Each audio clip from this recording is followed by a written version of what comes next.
Hey, this is Clint from CT Mad Mods, and this week we're still doing the 2.0 swap. This is part 4. We're hooking it up at Shannon's rig. We almost done.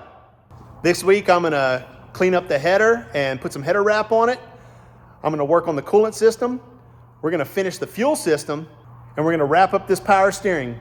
Also, I redid the John Brown mod because we decided we were gonna melt that hose on the header.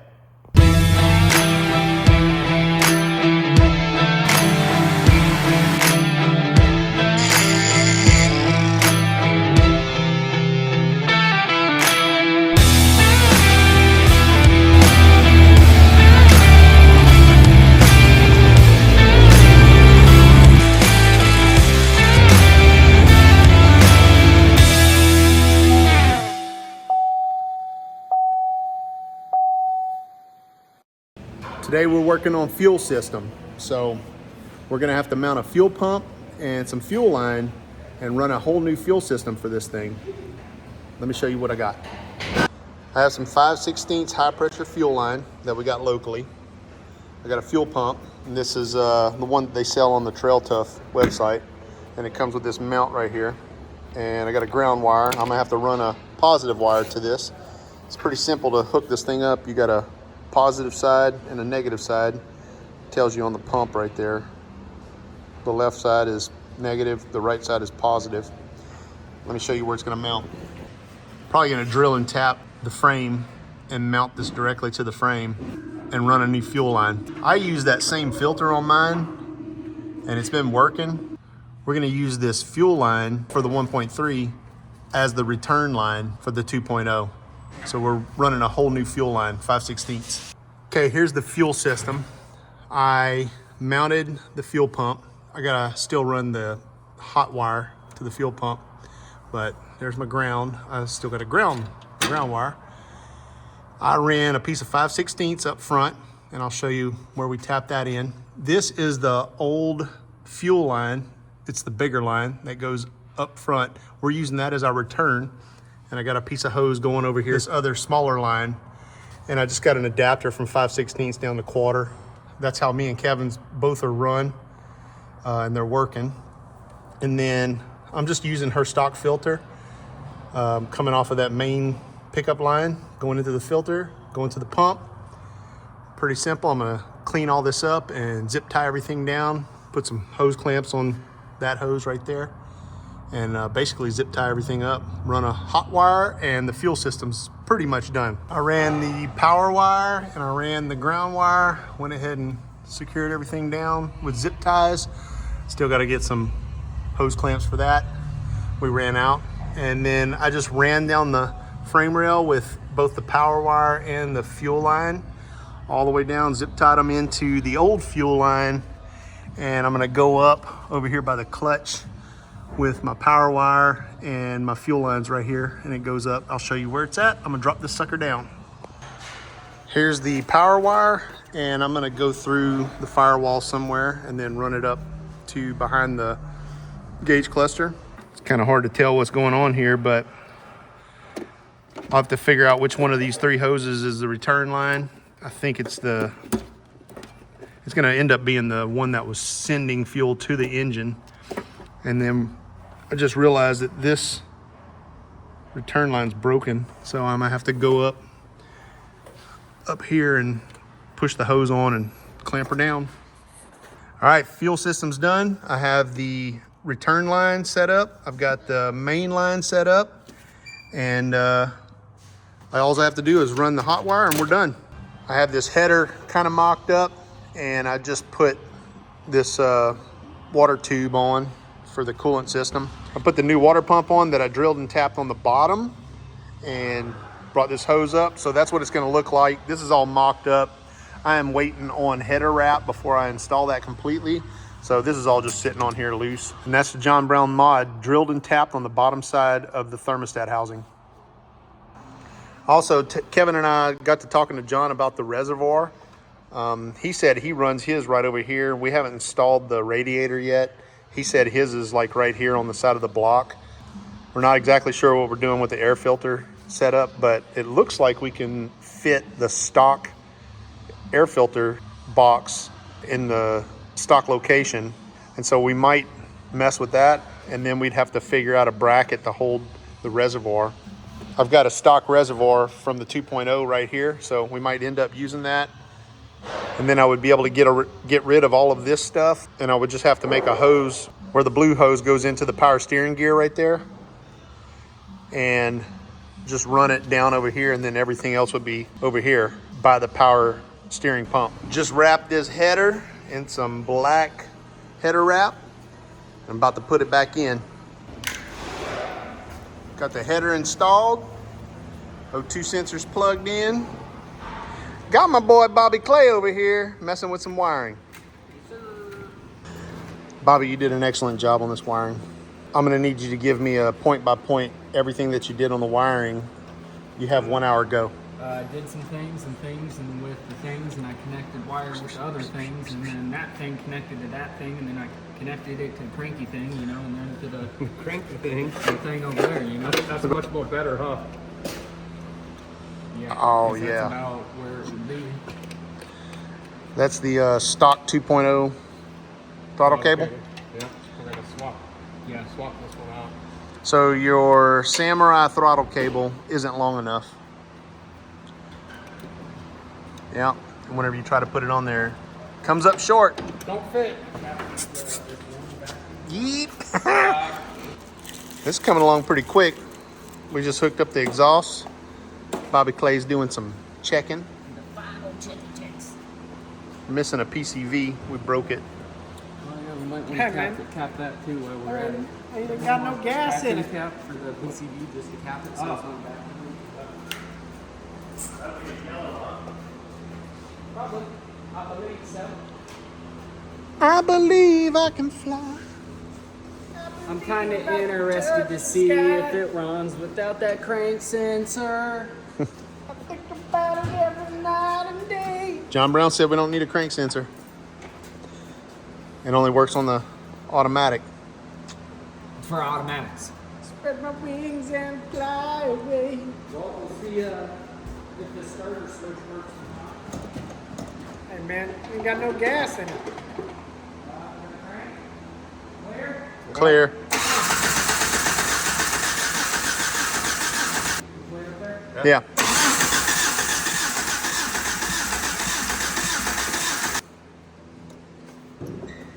Well, Just crack it. I'm gonna turn the key on.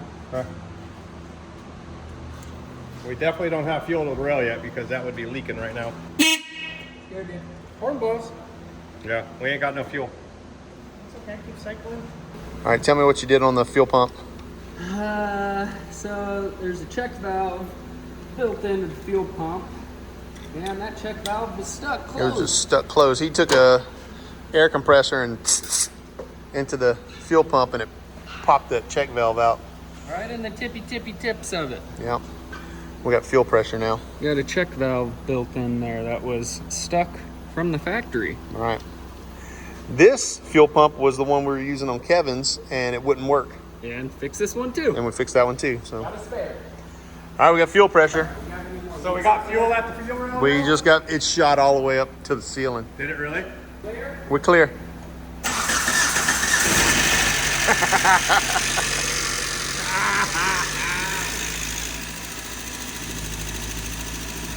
Well, it's pretty quiet. That's super quiet. I don't hate that. Good job, Yeah, dude. Sweet. Yep.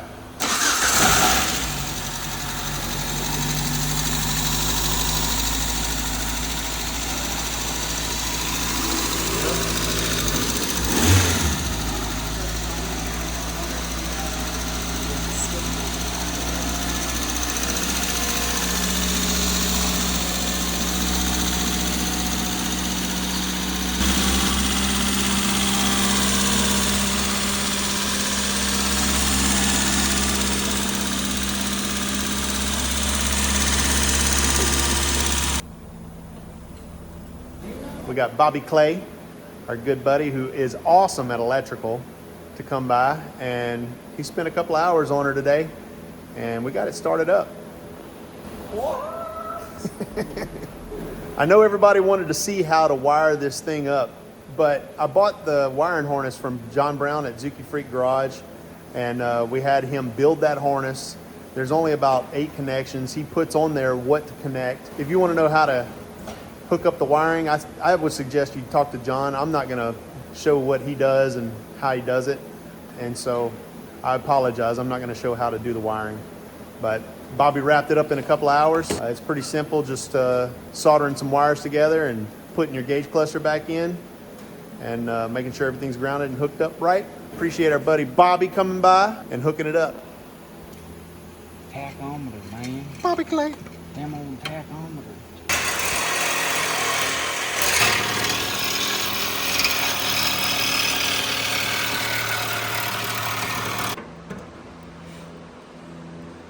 Coming. There. All right, I'm working on the power steering on this thing, and I brought this fitting right here that used to look like this. It was bent like this, and I brought it over there. I put red tape on it. I wanted them to use this fitting, and in the confusion of what I was trying to do, I wanted them to cut it over here, and he cut it over here. And so when they cut it and they put it together, they initially put this straight off of here, which sent the power steering straight up like this. So I brought it back over there this morning, and we don't have another one of those Suzuki fittings, so he put a 90-degree elbow in it. I'm gonna try and make that work. It's still gonna be a little wonky, but they don't have a ton of these fittings laying around, and kind of put me at a disadvantage. So I'm gonna use what I got.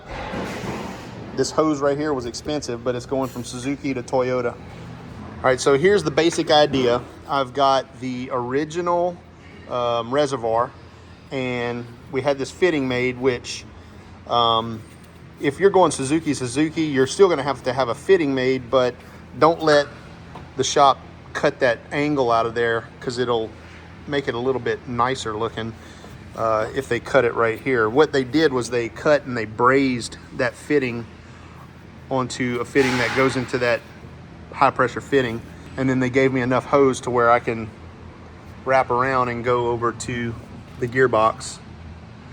And yours is probably going to look a little bit different because you'll be up in the front, not back here. This is some sort of FJ Toyota box.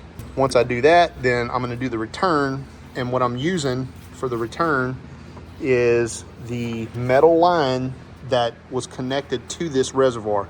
There's a metal line, and I've got it shoved in there right there. You can see it. And I'm just gonna reuse that. I'm gonna clip these hoses so they're shorter once I kind of figure out where that's gonna mount. And I'm gonna lengthen this piece of hose over here that goes to the return.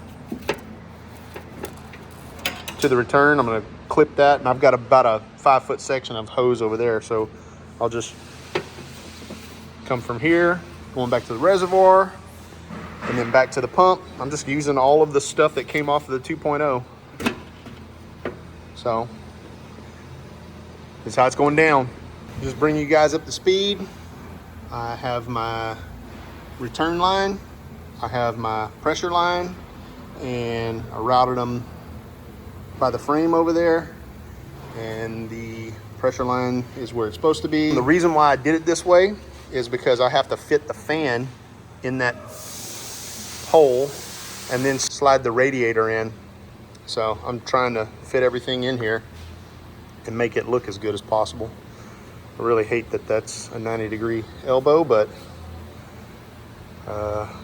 when you're in Anchorage, Alaska, you kind of go with whatever you can. I set the radiator in there, lean the radiator this way, and so the fan is a 14-inch fan. I think if I had a 12-inch fan, it would work a little better, but I've got the bottom bolt started on the bracket, and I'm just off on the top bolts. So I have room between the engine and there, but it doesn't look good. I don't like it. So I'm gonna keep working on this. So I just pulled this radiator out and got to looking at the fan. The fan needs just a little bit more room, and so talked to Shannon and asked her if I could trim this piece right here to fit that 14-inch fan in there, and she said it was okay. So I'm gonna get my cutoff wheel and we're gonna trim that out. Doing a little more cleanup here. Got that power steering line run up there, and I'm using that hard line that came off the original 2.0, and I got that blue line made. The blue line is my high pressure, and the metal line is the return. And I got it cleaned up. Since I have that 90 degree in there, I can put this on and kind of clean it up in here. But the next thing I'm gonna do, I'm gonna cut this white line right here for the fan to fit in there. I went ahead and trimmed this part of the core support right here to fit that 14-inch fan in there. So I didn't trim much. And then these latches always seem to be leaning forward. I took a pry bar and just kind of leaned it back, and so it gave me some more room. I'm gonna set the radiator back in there and see how it all fits. Oh, and I went ahead and put on this belt because you almost have to remove the radiator to get the belt on and off. Temporarily mounted this reservoir by putting a zip tie on that hose, and I gotta cut this hose and feed it up into the bottom of it. We're just gonna leave that there for the moment until I come up with a better solution, but I'm about to mount that fan to the front of this radiator.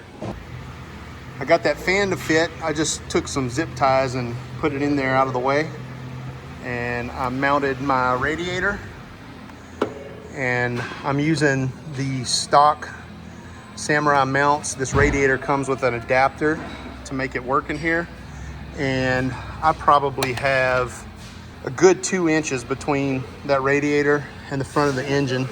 The stock airbox kind of fits in this little hole right here. All looks relatively awesome. And the cool thing about it is the hood closes. So I think that's the tentative plan. Power steering came out super clean. It's tucked in there pretty good. Kind of wish they would have had a black line, not a blue line, but whatever.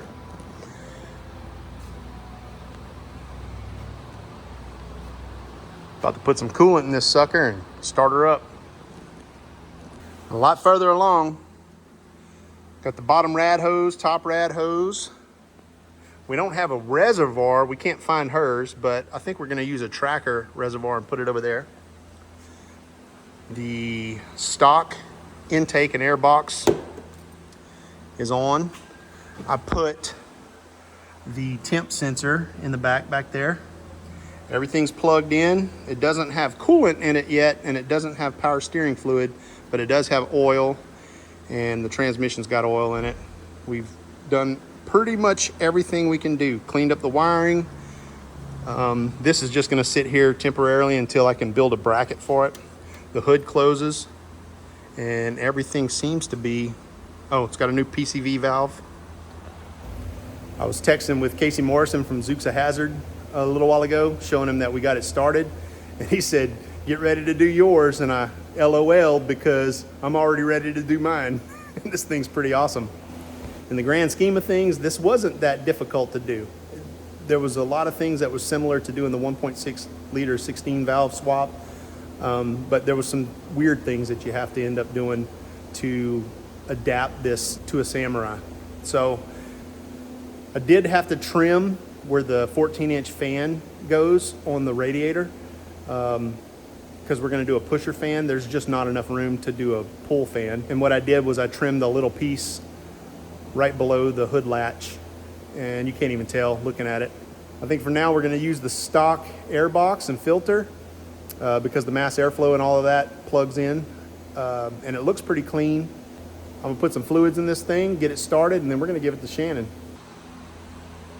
Stock air box looks pretty good in there. Of course, all this needs to be cleaned up, but that big old radiator, that's a Trail Tough radiator that they sold her when she bought the rest of this kit. There's an adapter kit. You saw me cut and weld the passenger side engine mount to level this thing out. You've seen me do this mod to lower this 90-degree elbow coming out of the throttle body. You're gonna have to figure out some kind of header. This hose was the stock 2.0 radiator hose, and we just flipped it and it worked. Her power steering's a little bit different than what you might have. You might not even have power steering, so you might not even worry about this. She had a Toyota box that was mounted on her 1.3 that we couldn't use. That rag joint on her steering ended up being in the way, but I'm not too worried about it getting burned. We have header wrap on there. I looked everywhere for a radiator hose, and I had to find one that was like 180 degrees bent, and this one's kind of not too smashed.